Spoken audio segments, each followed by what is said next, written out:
नमस्कार, स्वागत है आप सबका दिन भर की तमाम बड़ी और अहम खबरों के साथ। मैं हूं कवीन सचान। शुरुआत हेडलाइन से। ललित मोदी मामले में कांग्रेस ने प्रधानमंत्री से मांगा जवाब। वसुंधरा राजे के इस्तीफे को लेकर विपक्ष ने बढ़ाया दबाव। वसुंधरा को मिला राजस्थान बीजेपी का साथ।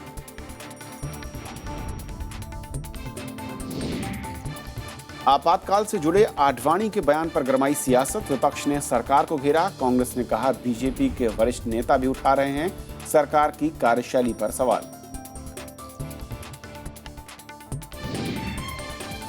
4 हफ्ते में प्री मेडिकल टेस्ट कराने में सीबीएसई ने जताई असमर्थता। सुप्रीम कोर्ट ने 3 महीने का मांगा वक्त। 6 लाख से ज्यादा छात्र पसोपेश में।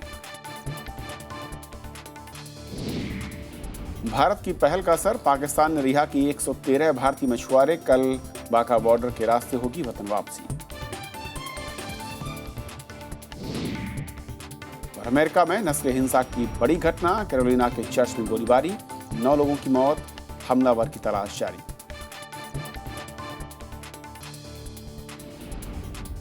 और देखते हैं हमारी पहली खबर।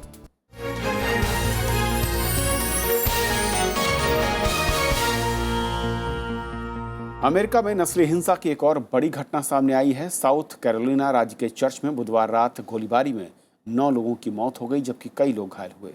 पुलिस ने संदिग्ध हमलावर की फोटो जारी कर तलाश तेज कर दी है। साउथ कैरोलिना राज्य के चार्ल्सटन शहर के इस ऐतिहासिक चर्च में गोलीबारी की घटना से सब हैरान हैं।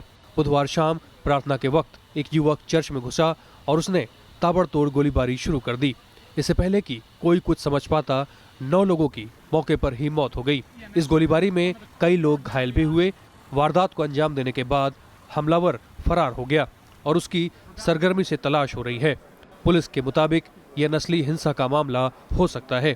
We will put all effort, we will put all resources, and we will put all of our energy into finding this individual who committed this crime tonight. Charleston के मेयर ने कहा है कि पुलिस समेत सभी विभाग मिलकर काम कर रहे हैं और हमलावर को जल्द पकड़ लिया जाएगा।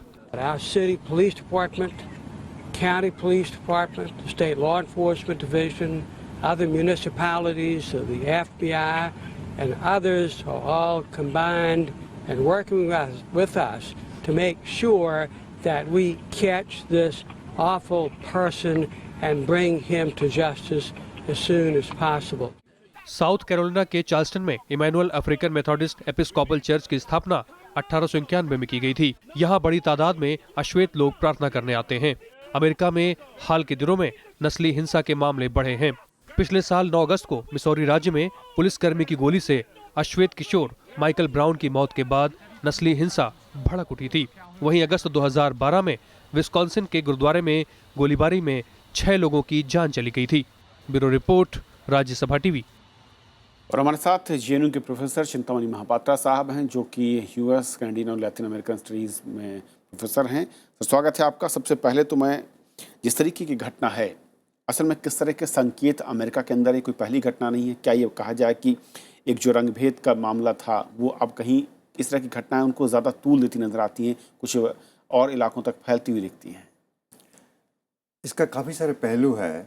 इसमें रंगभेद भी है, क्योंकि जो आदमी गोली चलाया वो एक गोरा आदमी था और जहाँ पे चलाया अफ्रीकन अमेरिकन लोग उसी चर्च में बैठे हुए थे और वो अफ्रीकन अमेरिकन चर्च ही था।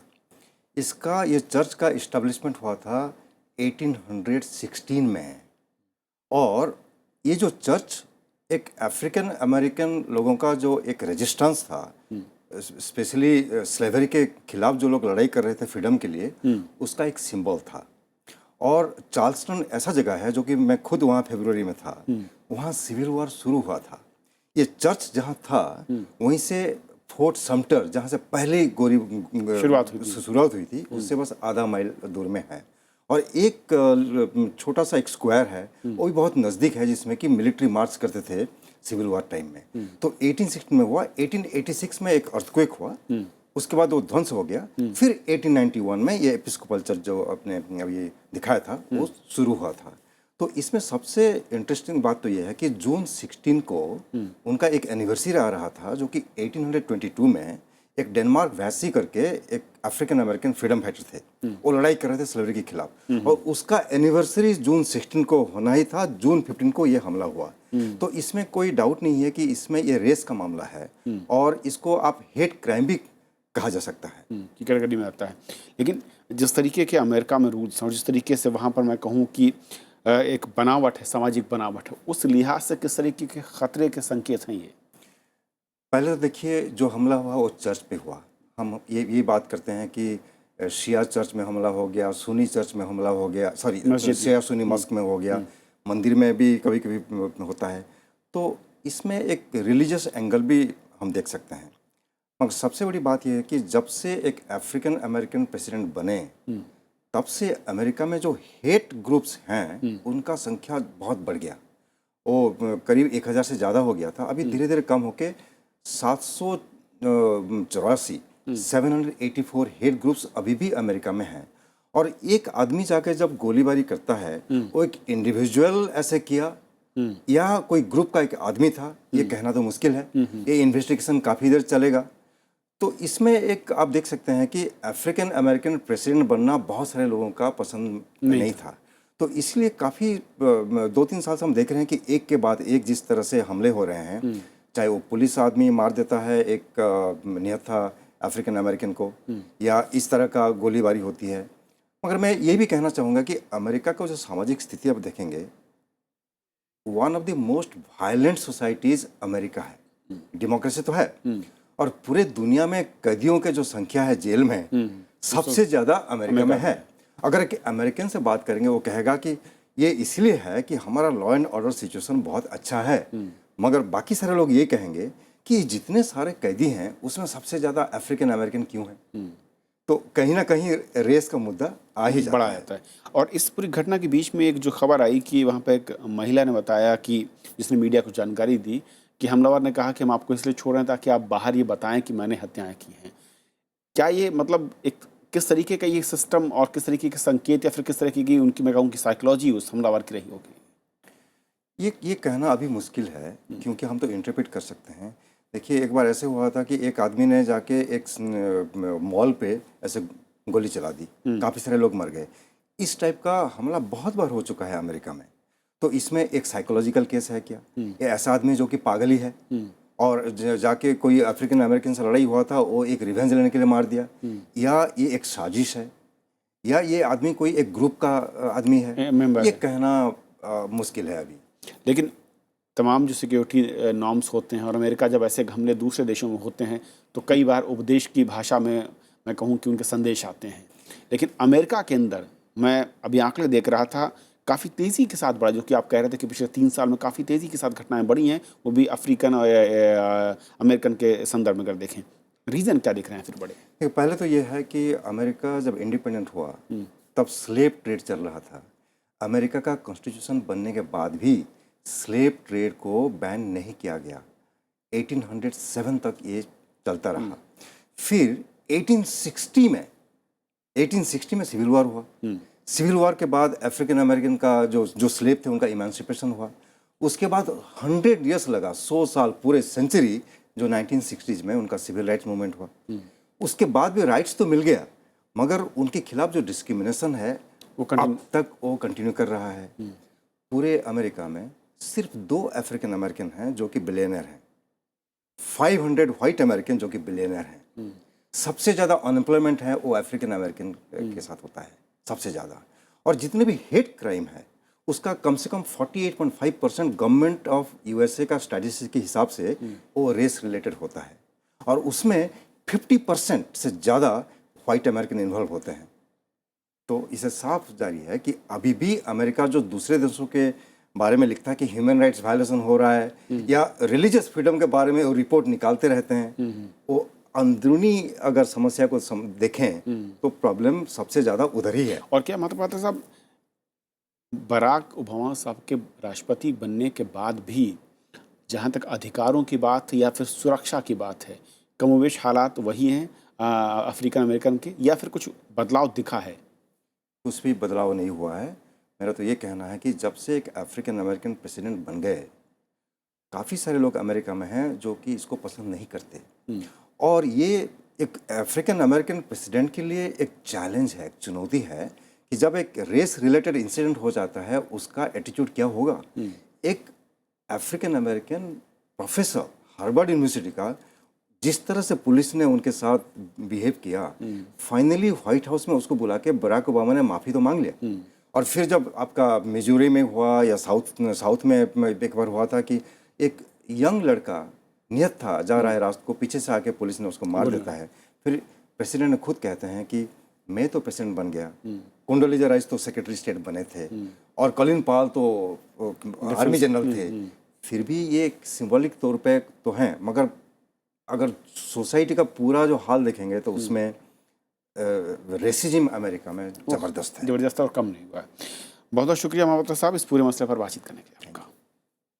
तो ये थी पहली खबर। छोटा सा ब्रेक के उस पार दिन भर की दूसरी बड़ी खबर।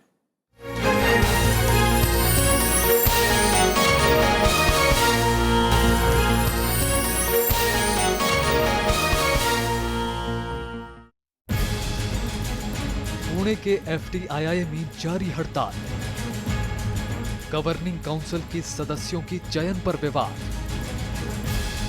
छात्रों और प्रशासन में टकराव जारी। देखिए देश देशांतर, FTII में हड़ताल आज रात 8:30 बजे।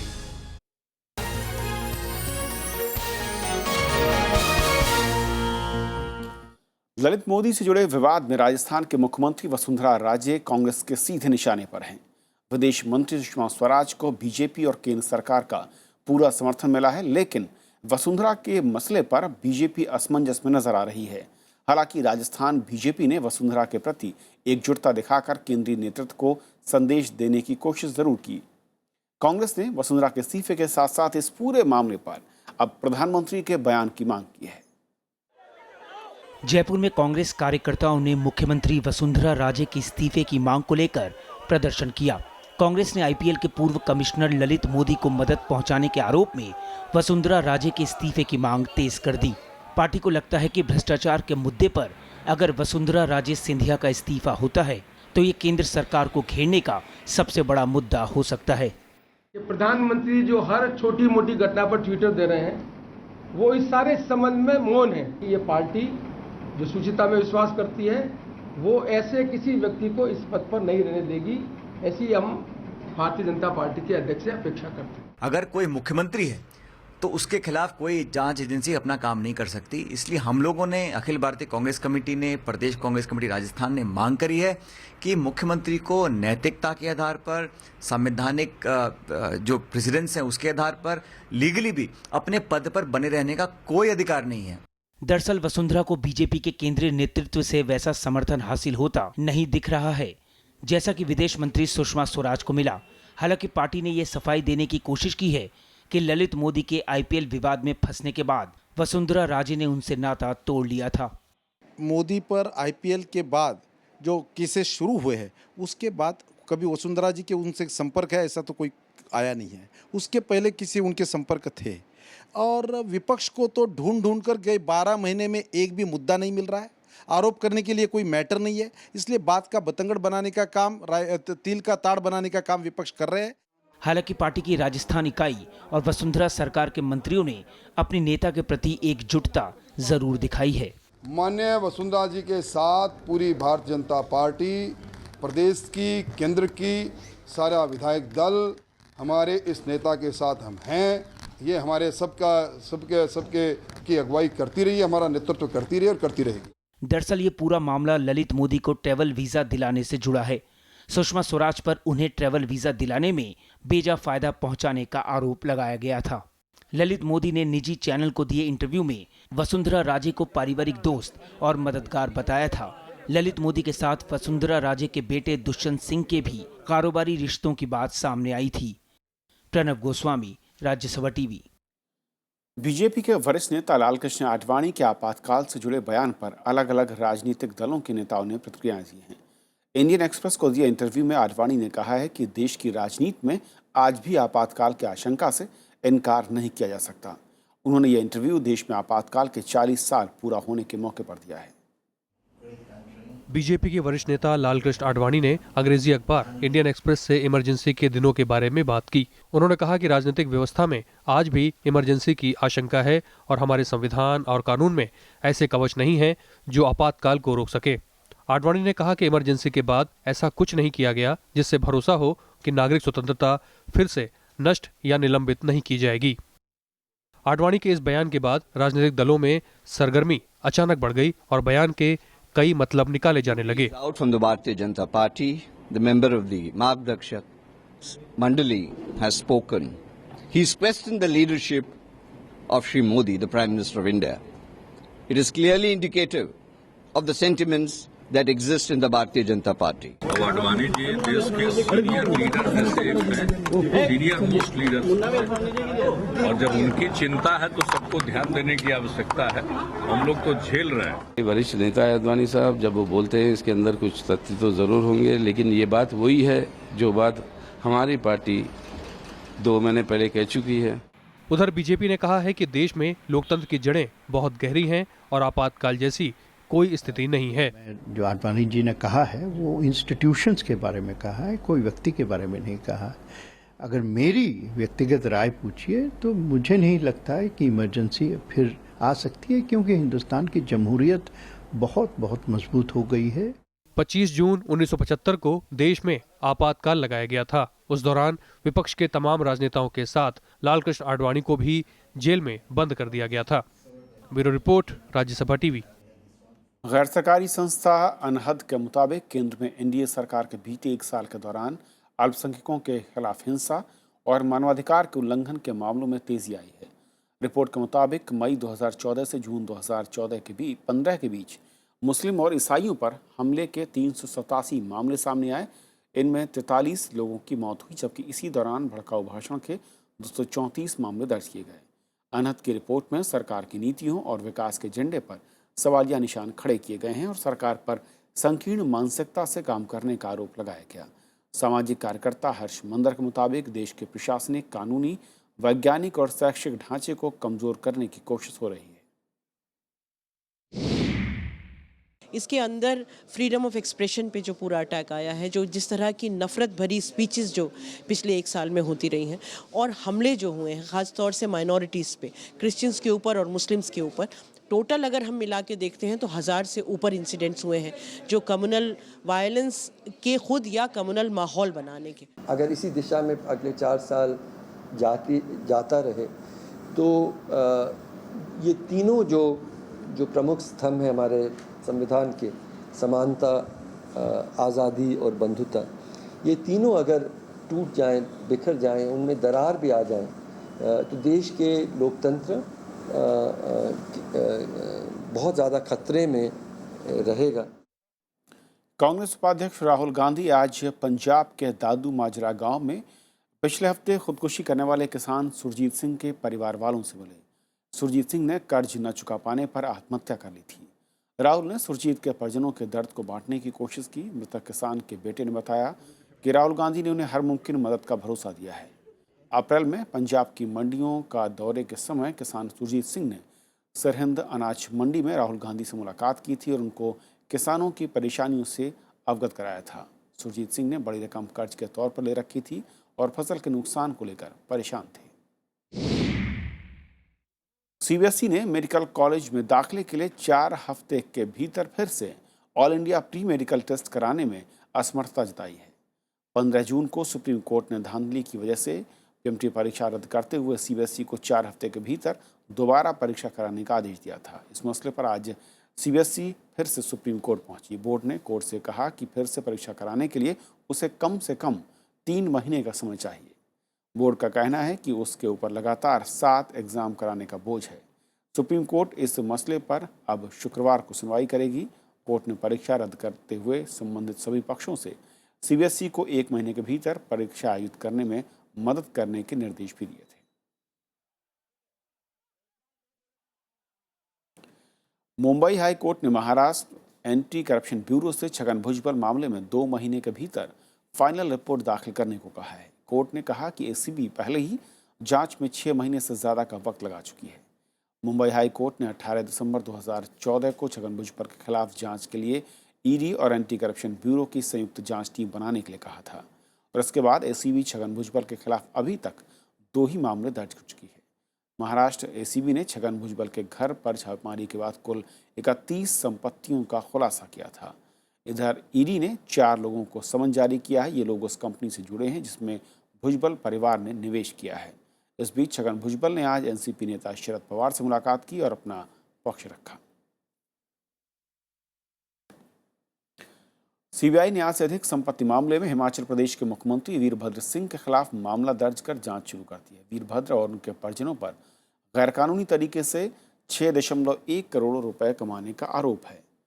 सीबीआई सूत्रों के मुताबिक मुख्यमंत्री वीरभद्र सिंह, उनकी पत्नी प्रतिभा सिंह, पुत्र विक्रमादित्य और बेटी अपराजिता सिंह शुरुआती जांच के दायरे में है। सीबीआई जांच करेगी कि केंद्र में स्टील मंत्री रहते हुए वीरभद्र और उनके परिवार ने नाजायज तरीके से तो पैसा जमा नहीं किया। नवनिर्वाचित सीवीसी केवी चौधरी ने झूठी शिकायत करने वालों के खिलाफ सजा की वकालत की है। पीटीआई को दिए इंटरव्यू में उन्होंने कहा कि ऐसे लोगों को रोकने की जरूरत है जो अधिकारियों के खिलाफ दुर्भावना और मनगढ़ंत शिकायतें करते हैं। इसके लिए सजा का प्रावधान किया जाना चाहिए। उन्होंने कहा कि अधिकारियों के खिलाफ बेनाम और झूठे नामों से भ्रष्टाचार की शिकायतें मिलती हैं, जिसका असर नियुक्ति और पदोन्नति पर पड़ता है। सीवीसी ने भ्रष्टाचार के मामलों की तेजी से जांच के लिए व्यवस्थित तकनीक और प्रक्रिया में बदलाव की जरूरत बताई। साथ ही भ्रष्टाचार रोकने के लिए सरकारी प्रक्रिया को बेहतर बनाने पर जोर दिया। मध्य प्रदेश के छतरपुर में एक गांव में हुई एक घटना आपको सोचने पर मजबूर कर सकती है। यहां पर पानी भरने गई एक दलित लड़की को सिर्फ इसलिए पीटा गया कि उसकी परछाई दबंगों के ऊपर पड़ गई। लड़की के परिजनों को हैंडपंप से पानी भरने से भी मना कर दिया। पुलिस ने 13 जून को हुई इस घटना में मामला दर्ज कर लिया है। मैं पानी भरने गई थी तो 2 औरतें नहा रही थी यादों की, तो मैं उस पर चढ़ गई थी। तो उन लोगों ने मेरे बर्तन फेंक दिए थे, उनको 2 तमाचा मारे थे। फिर वो लोग बोले क्या जात की तो बसुरिया हमारे साथ पानी भरती है। तो उन लोगों ने फिर मेरे को बाल पकड़ के मेरे को घसीट के मार दिया था। लक्ष्मी का कसूर सिर्फ इतना था कि उसने दबंगों के सामने इस हैंडपंप से पीने के पानी भरने की कोशिश की। इसके बाद गणेशपुरा के इस गांव के दबंगों ने दलित लड़की की परछाई पड़ने से नाराज होकर न सिर्फ उसकी बुरी तरह पिटाई की, बल्कि परिवार वालों ने जब पुलिस में शिकायत दर्ज करानी चाहिए तो उन्हें धमकियां दी गई।